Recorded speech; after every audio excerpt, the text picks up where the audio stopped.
Moïse, c'est lui que Dieu a utilisé pour faire sortir son peuple d'Égypte par tout un ensemble de signes, de prodiges et de miracles. Mais avant que tout cela ne se passe, Moïse était berger. Il faisait paître le troupeau de Jéthro, son beau-père. Et un jour, un ange de l'Éternel lui est apparu dans une flamme au milieu d'un buisson. Et Moïse a vu ce buisson d'où sortaient les flammes, mais le buisson ne brûlait pas. Il a fait le détour pour voir qu'est-ce que c'était ce phénomène extraordinaire. Et il entendit Dieu qui l'appelait du milieu du buisson, « Moïse, Moïse !» Et Moïse a répondu « Oui !» Et Dieu continua, « Ne t'approche pas de ce buisson, dit le Seigneur. Enlève tes sandales, car le lieu sur lequel tu te tiens est une terre sainte. » Il ajouta, « Je suis le Dieu de ton père, le Dieu d'Abraham, le Dieu d'Isaac et le Dieu de Jacob. » Moïse se cacha le visage car il avait peur de regarder Dieu. « Enlève tes sandales, car le lieu sur lequel tu te tiens est une terre sainte. » Dans ce passage d'Exode, qui était dans Exode au chapitre 3, c'est la première fois dont on voit dans la Bible la notion de saint. De saint, de sainteté, c'est la première fois que ce mot apparaît, c'est dans le livre d'Exode au chapitre 3. Pourquoi est-ce que ce lieu sur lequel était Moïse était saint? Est-ce que Moïse était dans un lieu particulier, dans un pays particulier? Non, ce lieu était saint, car c'était là où Dieu était. C'était là où Dieu était présent. C'est la présence de Dieu qui rendait ce lieu saint. Et face à la sainteté de Dieu, qu'est-ce que Dieu a demandé à Moïse de faire? Dieu a demandé à Moïse d'enlever ses sandales. Pourquoi est-ce que Moïse devait-il enlever ses sandales? Lorsque nous marchons, les chaussures que nous portons se salissent par la boue, par la poussière des chemins que nous prenons. Or, dans un lieu saint, rien d'impur ni de sale ne peut y pénétrer. Par cette invitation à enlever ses sandales, Dieu demandait ainsi publiquement à Moïse, symboliquement à Moïse, d'enlever tout ce qu'il y avait d'impur, de sale pour s'approcher de lui, pour s'approcher de sa présence. C'est dont nous allons parler ce matin, de la sainteté de Dieu. De la sainteté de Dieu qui pousse à la sanctification. C'est le thème du message de ce matin. La sainteté de Dieu qui pousse à la sanctification. Mais qu'est-ce que la sainteté?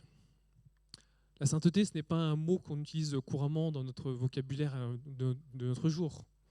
Si on lit les journaux, si on écoute la télévision, est-ce qu'on entend ce mot de sainteté, ce mot de saint? Personnellement, moi, je ne l'entends pas. Ni dans mon travail, ni à la télévision, ni dans les conversations courantes. La notion de sainteté est peu présente. Alors, qu'est-ce que la sainteté?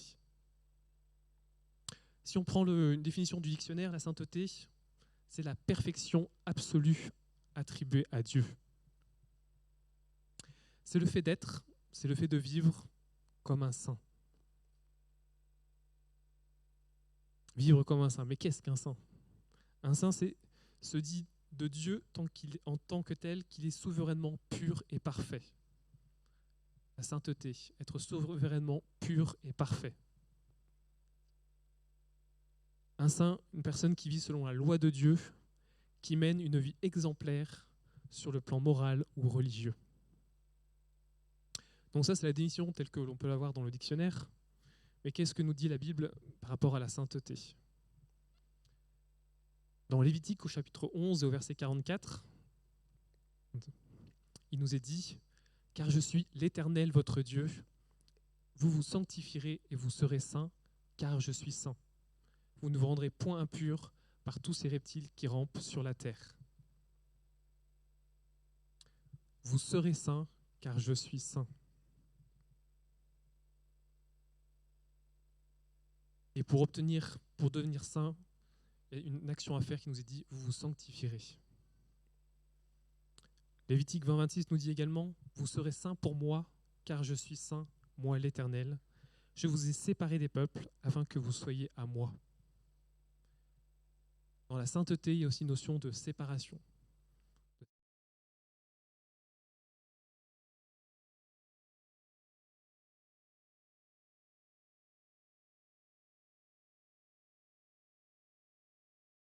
Vous vous souviendrez ainsi de mes commandements, vous les mettrez en pratique, et vous serez saints pour votre Dieu. Là, on voit un lien direct entre la sainteté et le fait de mettre en pratique les commandements de Dieu. De se souvenir des commandements et les mettre en pratique, et la conséquence, et vous serez saints pour votre Dieu. Pour être saint devant Dieu, la parole de Dieu nous enseigne qu'il faut mettre en pratique ces commandements. Si on continue dans 1 Pierre,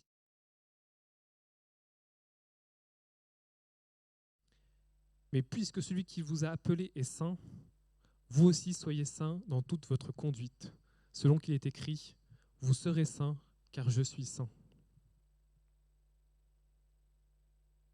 Tous ces versets nous invitent à suivre le modèle de notre Dieu. Dieu est saint et nous sommes appelés à être comme lui. Nous sommes appelés à vivre dans la perfection comme lui, dans la pureté comme lui. Et je vous propose qu'on étudie un passage un peu plus en profondeur qui est dans Ézéchiel au chapitre 36. Et nous allons lire du verset 21 au verset 34. Donc Ézéchiel au chapitre 36 à partir du verset 21. Et j'ai voulu sauver l'honneur de mon saint nom que profanait la maison d'Israël parmi les nations où elle est allée. C'est pourquoi, dit à la maison d'Israël, ainsi parle le Seigneur l'Éternel, ce n'est pas à cause de vous que j'agis de la sorte, maison d'Israël, c'est à cause de mon saint nom que vous avez profané parmi les nations où vous êtes allés. Je sanctifierai mon grand nom qui a été profané parmi les nations, que vous avez profané au milieu d'elles, et les nations sauront que je suis l'Éternel, dit le Seigneur l'Éternel, quand je serai sanctifié par vous sous leurs yeux. Je vous retirerai d'entre les nations, je vous rassemblerai de tous les pays, et je vous ramènerai dans votre pays. Je répandrai sur vous une eau pure, et vous serez purifiés. Je vous purifierai de toutes vos souillures et de toutes vos idoles. Je vous donnerai un cœur nouveau, et je mettrai en vous un esprit nouveau. J'ôterai de votre corps le cœur de pierre, et je vous donnerai un cœur de chair. Je mettrai mon esprit en vous, et ferai en sorte que vous suivez mes ordonnances, et que vous observiez et pratiquiez mes lois. Vous habiterez le pays que j'ai donné à vos pères, et vous serez mon peuple, et je serai votre Dieu. Je vous délivrerai de toutes vos souillures, j'appellerai le blé et je le multiplierai, je ne vous enverrai plus la famine. Je multiplierai le fruit des arbres et le produit des champs, afin que vous n'ayez plus l'opprobre de la famine parmi les nations. Alors vous vous souviendrez de votre conduite qui était mauvaise et de vos actions qui n'étaient pas bonnes. Vous vous prendrez vous-même en dégoût à cause de vos iniquités et de vos abominations. Ce n'est pas à cause de vous que j'agis de la sorte, dit le Seigneur l'Éternel. Sachez-le, ayez honte et rougissez de votre conduite, maison d'Israël. Ainsi parle le Seigneur l'Éternel, le jour où je vous purifierai de toutes vos iniquités, je peuplerai les villes et les ruines seront relevées. La terre dévastée sera cultivée, tandis qu'elle était déserte aux yeux de tous les passants.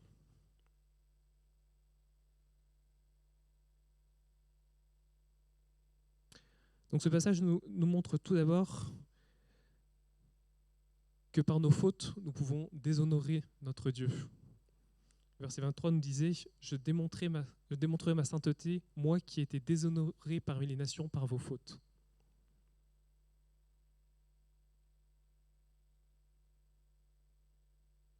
Et nous pouvons voir un lien direct entre la sainteté et la puissance de Dieu. Le verset qui suit dit « Et ces nations reconnaîtront que je suis l'Éternel, le Seigneur l'Éternel le déclare, quand je ferai éclater ma sainteté à leurs yeux par mon œuvre envers vous, je vous retirerai des nations et je vous rassemblerai de tous les pays étrangers, je vous ramènerai dans votre pays. » On s'attendrait à dire c'est par ma puissance que je vous rassemblerai, c'est par ma puissance que je vous retirerai des nations et que je vous remettrai dans votre pays. Mais le Seigneur déclare c'est par ma sainteté. lorsqu'on la sainteté, des- la sainteté de Dieu est intimement liée à sa puissance. Dans ce passage, il nous est invité à quitter le cœur de pierre et avoir un cœur de chair.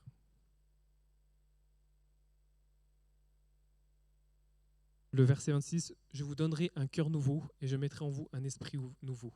J'enlèverai de votre être le cœur dur comme de la pierre et je vous donnerai un cœur de chair. » Qu'est-ce que un cœur de pierre ? Avoir un cœur de pierre, c'est une expression qui dit c'est être froid et inhumain. Une variante, on dit aussi avoir une pierre à la place du cœur.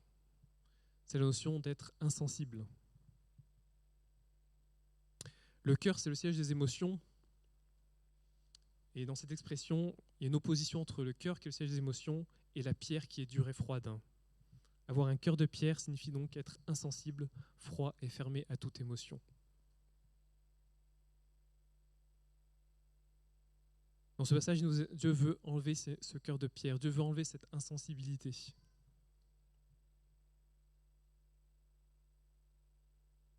Et en étudiant ce passage, j'ai été repris moi-même par rapport à ça, par rapport à l'insensibilité.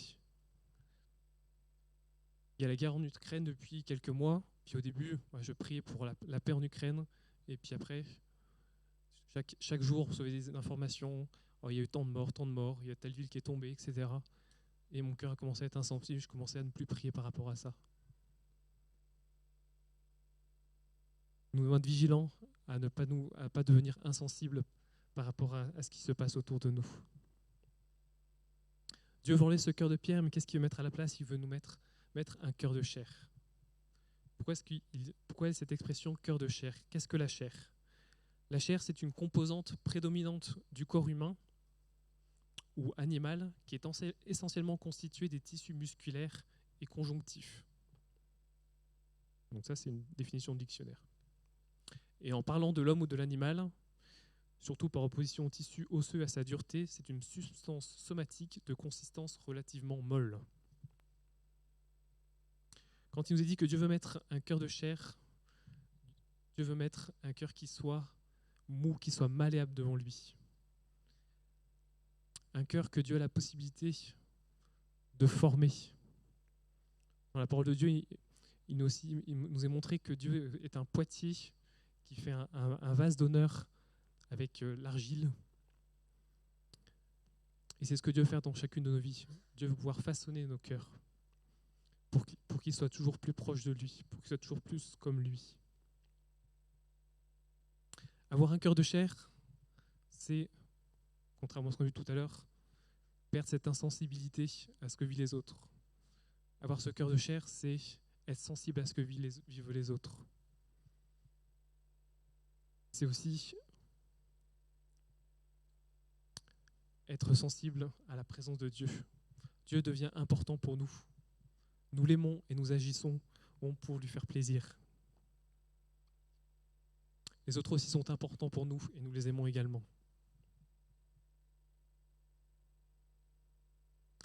Une des caractéristiques de Jésus est décrit dans la parole comme ayant un cœur doux et humble.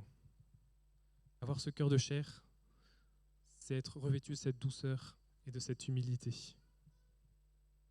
Ce cœur de chair, c'est un cœur dans lequel Dieu peut y imprimer ses pensées. Dieu peut y imprimer sa volonté. Dieu peut imprimer ses priorités, ses valeurs et ses actions.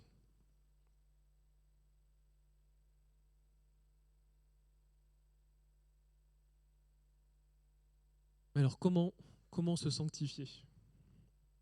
Tout d'abord, j'aimerais faire une différence entre la justification et la sanctification. Dans Romains 3, versets 23 et 24, il nous est dit « Car tous ont péché et sont privés de la gloire de Dieu. Et ils sont gratuitement justifiés par sa grâce, par le moyen de la rédemption qui est en Jésus-Christ. » On est justifiés par la grâce de Dieu. Toutes celles et ceux qui croient en lui sont justifiés par la grâce de Dieu. Si nous confessons nos péchés, Dieu les efface. À ses yeux, ils n'existent plus. Il n'y a plus aucune condamnation sur nous par rapport à ces péchés. Nous sommes justifiés. 1 Jean 1,7 nous le dit aussi. Si nous marchons dans la lumière, comme il est lui-même dans la lumière, nous sommes mutuellement en communion et le sang de Jésus, son Fils, nous purifie de tout péché. Si nous disons que nous n'avons pas de péché, nous nous séduisons nous-mêmes et la vérité n'est point en nous. Si nous confessons nos péchés, il est fidèle et juste pour nous les pardonner et pour nous purifier de toute iniquité. La confession liée à la foi en Dieu, c'est la justification. Mais la sanctification, c'est un processus. C'est un processus dans lequel on cherche à se laisser transformer par Dieu pour que notre nature soit de plus en plus proche de celle de Dieu. 1 Thessaloniciens 4 nous dit, au verset 3, « Ce que Dieu veut, c'est votre sanctification. C'est que vous absteniez de l'impudicité. C'est que chacun de vous sache posséder son corps dans la sainteté et l'honnêteté, sans vous livrer à une convoitise passionnée, comme font les païens qui ne connaissent pas Dieu. C'est que personne n'use envers son frère de fraude et de cupidité dans les affaires, parce que le Seigneur tire vengeance de toutes ces choses, comme nous l'avons déjà dit et attesté. Car Dieu ne nous a pas appelés à l'impureté, mais à la sanctification. »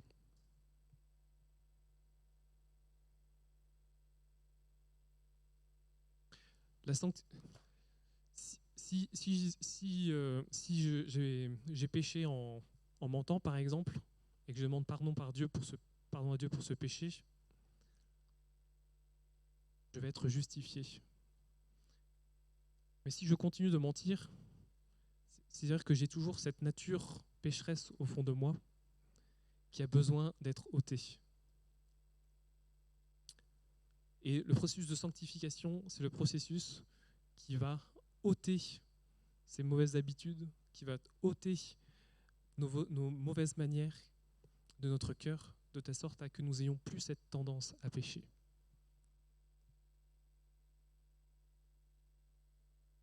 Et c'est ce processus de sanctification que Dieu veut faire dans nos vies. Hébreux 12,14 nous dit « Recherchez la paix avec tous et la sanctification, sans laquelle personne ne verra le Seigneur. »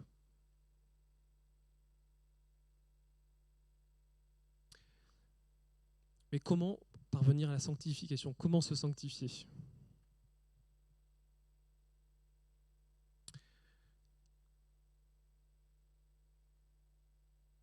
Il y a un proverbe qui dit, je ne sais pas si c'est un proverbe, mais on le dit fréquemment, « Dis-moi qui tu traînes, je te dirai qui tu es. »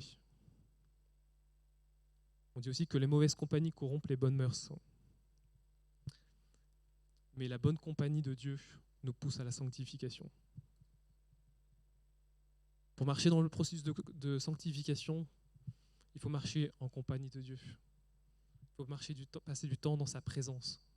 Passer du temps, comme ça a été aussi encouragé au travers de la Sainte Seine, à prendre plus de temps avec lui, à lire sa parole, à le prier, à prendre du temps à l'écouter.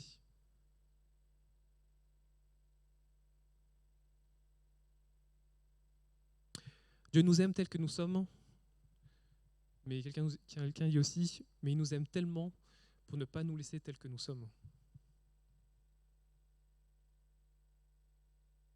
Dieu nous aime tel que nous sommes, mais ce qu'il veut, c'est que nous puissions marcher dans ce processus de sanctification pour que nous puissions être de plus en plus comme lui.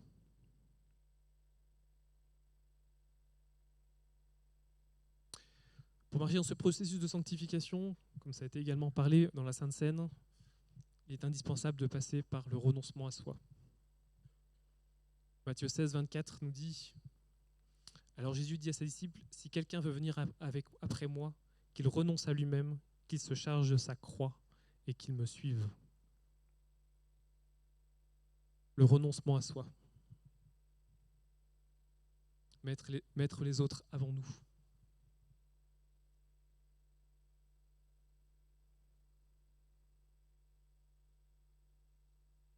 Pour marcher dans dans la sanctification, une des étapes, c'est la confession des péchés. Nous l'avons vu, si nous confessons nos péchés, il est fidèle et juste pour nous les pardonner et pour nous purifier de toute iniquité. Mais Jacques 5,16 dit aussi « Confessez donc vos péchés les uns aux autres et priez les uns pour les autres afin que vous soyez guéris. La prière fervente du juste a une grande efficace. Confessez vos péchés les uns aux autres. » En quoi est-ce que cela aide à la sanctification ? Un très grand nombre de péchés sont une conséquence directe de l'orgueil. Et le fait de confesser ces péchés les uns aux autres, ça va nécessiter de pouvoir s'humilier devant les autres. Et Dieu va ôter notre orgueil et va ainsi ôter notre tendance à pécher. La confession des péchés les uns aux autres, c'est puissant dans le processus de sanctification pour ôter l'orgueil et pour nous conduire dans l'humilité.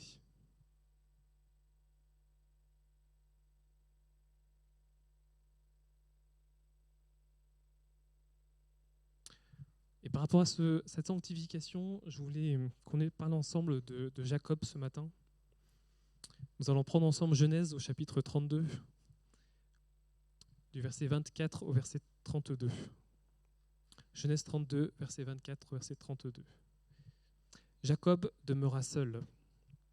Alors un homme lutta avec lui jusqu'au lever de l'aurore. Voyant qu'il ne pouvait le vaincre, cet homme le frappa à l'emboîture de la hanche, et l'emboîture de la hanche de Jacob se démit pendant qu'il luttait avec lui. Il dit : « Laisse-moi aller, car l'aurore se lève. » Et Jacob répondit : « Je ne te laisserai point aller, que tu ne m'aies béni. » Il lui dit : « Quel est ton nom ? » Il répondit : « Jacob. » Il dit encore : « Ton nom ne sera plus Jacob, mais tu seras appelé Israël, car tu as lutté avec Dieu et avec des hommes, et tu as été vainqueur. » Jacob l'interrogea en disant : « Fais-moi, je te prie, connaître ton nom. » Il répondit : « Pourquoi demandes-tu mon nom ? » Et il le bénit là.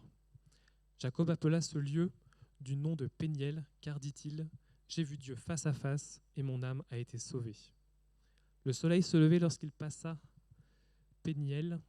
Jacob boitait de la hanche. C'est pourquoi jusqu'à ce jour, les enfants d'Israël ne mangent point le tendon qui est à l'emboîture de la hanche, car Dieu frappa Jacob à l'emboîture de la hanche au tendon. Dans ce passage, l'ange a demandé à Jacob : « Quel est ton nom ? » Et Jacob a répondu : « Mon nom c'est Jacob. » Jacob, ça veut dire talon, ça veut dire voleur, trompeur, usurpateur.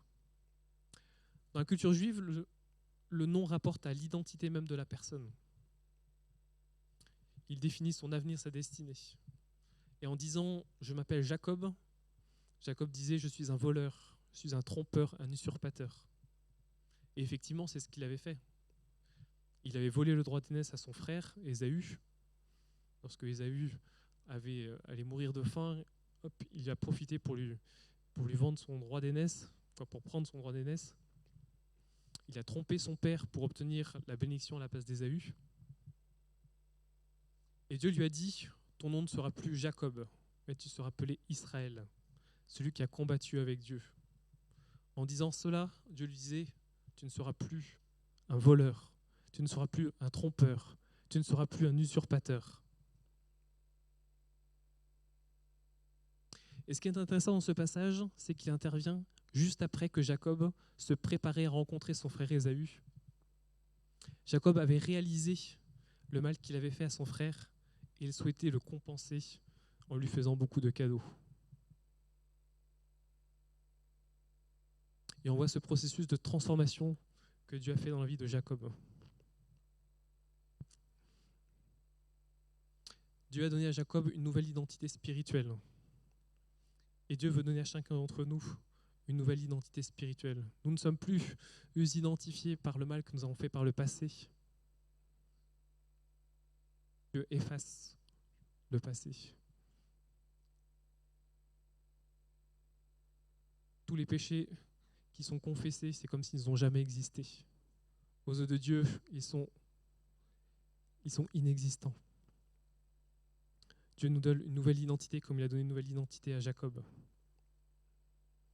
Et c'est ce processus de transformation, de sanctification que Dieu veut faire dans chacune de nos vies.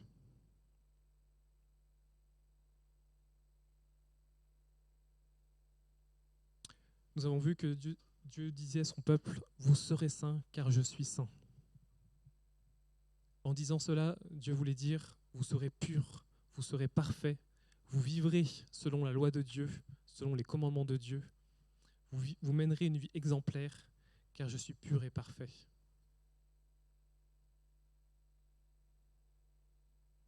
Je vais inviter le groupe de louanges à venir. Dieu veut répandre de son eau pure ce matin. Dieu veut nous purifier de toute souillure. Dieu veut ôter de nos êtres le cœur de pierre et nous donner un cœur de chair. Dieu nous appelle à rechercher l'attendrissement de notre cœur. Dieu nous appelle à rechercher à avoir ce cœur de chair, ce cœur malléable entre ses mains, ce cœur enseignable, ce cœur que Dieu peut modeler à sa volonté. Et peut-être qu'il y en a parmi vous qui se disent « Ah, mais je me suis déjà sanctifié, je n'ai plus besoin de me sanctifier. » La parole de Dieu nous rappelle dans Apocalypse que celui qui est saint se sanctifie encore. La sanctification, c'est un processus continu de la marche du chrétien. Dans Éphésiens 3, verset 13, il nous est enseigné que l'objectif des disciples de Dieu, c'est d'atteindre la mesure parfaite de Christ. Est-ce que nous avons atteint cette mesure parfaite de Christ ? Personnellement, je sais que j'ai encore du chemin à parcourir. Voulez-vous marcher dans ce processus de sanctification ? Amen. Alléluia. Seigneur, merci pour ta parole, Seigneur. Merci, Seigneur, parce que tu es saint, tu es le Dieu 3 fois saint. Tu es pur, Seigneur, tu es sans tache, sans péché, Seigneur. Et Seigneur, tu nous appelles à être saints comme toi, Seigneur. Seigneur, je te prie, Seigneur, que nous puissions, Seigneur, être entre tes mains. Ces cœurs malléables que tu puisses former, transformer, pour que nous puissions, Seigneur, avoir ce cœur comme toi. Donne-nous, Seigneur, de pouvoir marcher chaque jour, Seigneur, pour pouvoir atteindre cette stature parfaite de Christ. Donne-nous, Seigneur, de pouvoir, Seigneur, penser comme toi, marcher comme toi, agir comme toi, Seigneur. Seigneur, nous voulons, Seigneur, d'être agréables en toutes choses. Je te prie d'ôter toute insensibilité dans nos cœurs. Donne-nous, Seigneur, de t'aimer de tout notre cœur, de toute notre âme, de tout notre esprit. Donne-nous, Seigneur, d'aimer notre prochain. Donne-nous d'être sensibles à ce qu'il vit. Donne-nous, Seigneur, de pouvoir aussi secourir notre prochain dans ses besoins, Seigneur. Merci, Seigneur, parce que tu es notre Dieu. Guide-nous, Seigneur. Que nous puissions, Seigneur, être chaque jour, Seigneur, à l'écoute de ta voix. Que tu puisses nous montrer, Seigneur, chaque jour ce que tu nous demandes de changer dans nos vies. Que nous puissions, Seigneur, chaque jour, Seigneur, marcher dans ce processus de sanctification en disant, en te demandant, oui, Seigneur, il y a ce point-là qu'il faut que je change. Oui, Seigneur, il y a ce point-là, il y a ce point-là.